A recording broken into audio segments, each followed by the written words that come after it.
Hello everyone, this is Ryan here with another deck review for Hocus Pocus. In today's video, we're going to be looking at the Darkfall deck from Murphy's Magic, designed by Jason Brumbelow and illustrated by Abraham Garcia.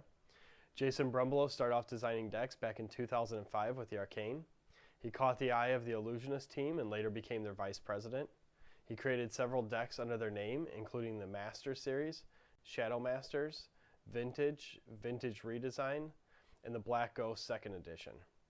He moved over to Murphy's Magic and is responsible for the Banshees and the Run series. Abraham Garcia is a talented illustrator with an impressive portfolio. You may recognize his work in the Aviator Heritage series by Dan and Dave. The team wanted to release a deck that paid homage to street artists that deploy their craft in the dark of the night. So let's start off with a look at the box art. The tuck case is a dull matte black with light gray and silver designs. 5 of the sides are treated with debossing, which is the process of depressing an image or design into the cardstock surface, whereas embossing is stamped from the backside, leaving a raised design on the viewable surface.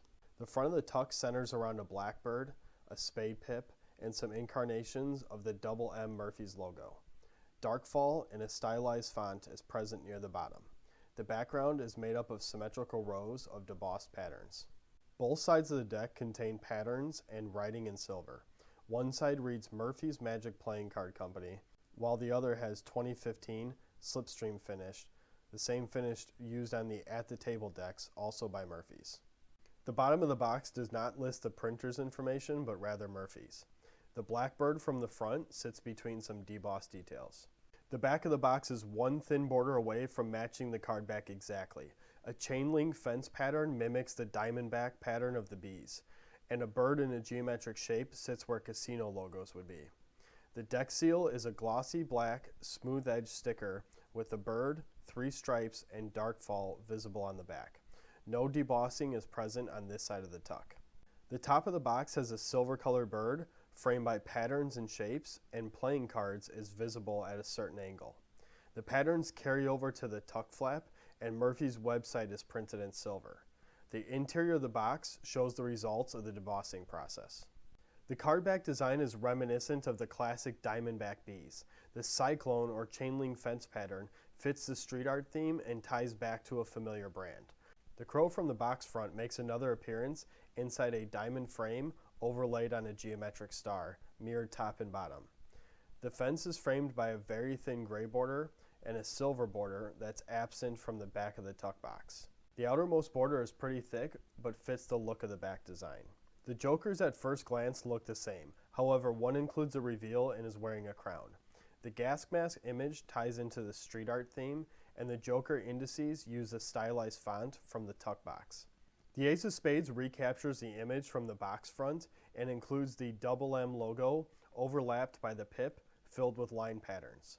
There are at least 3 versions of the double M logo on the ace. The inverted Ace of Spades shares the design with slight recoloring and some outlines vary.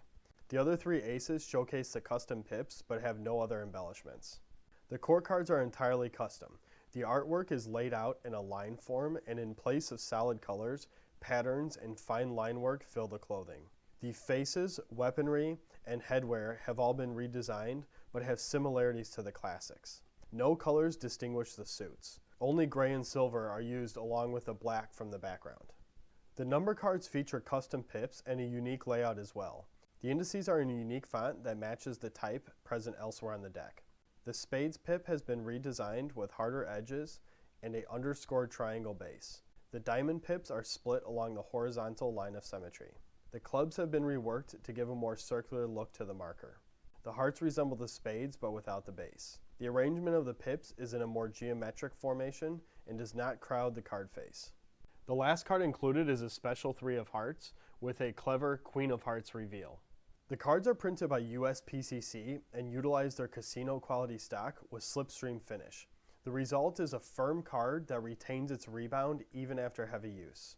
A single card weighs 1.67 grams and measures out to 0.30 millimeters.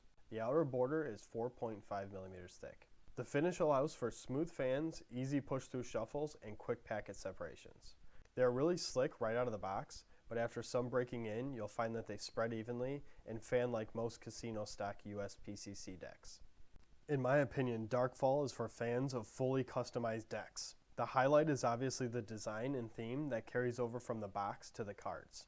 The dark, heavy, and ominous feel of the deck is conveyed through the jokers, custom courts, chain link fence back, as well as the debossed tuck and repeating crow image. The solid black cards work for this design, and although no white is used in the deck at all, the design is highly visible and the right amount of contrast is present. The handling on this deck, along with the same color faces and backs and the extra cards included, open the door for these to be used in Street Magic as well. Cardists should find these cards handle extremely well. The extra slick finish right out of the box might need some breaking in, but you will notice that the easy separation of packets and smooth glide remains even after heavy use. I really like this deck. I've been using the Black Artisans for a while as my black deck, but I think this will take its place. The design elements are familiar, and the solid black without the white borders is a plus for me. I like the handling, and the tuck case only adds to the overall mysterious look. The debossing is unique and may go unnoticed until you feel the interior of the tuck. The simple color palette and redesigned pips are bonuses in my opinion. I mostly enjoy the artwork and feel of the deck and can easily overlook the lack of red indices and other classic cues missing from this deck. The only downside to this and all full bleed decks is the evidence of edge wear. As you shuffle, bend, or drop the cards, the edges start to show their lighter colored core. I want to thank you all for watching, and if you like this deck, make sure to click over to hocus-pocus.com and add a few to your cart.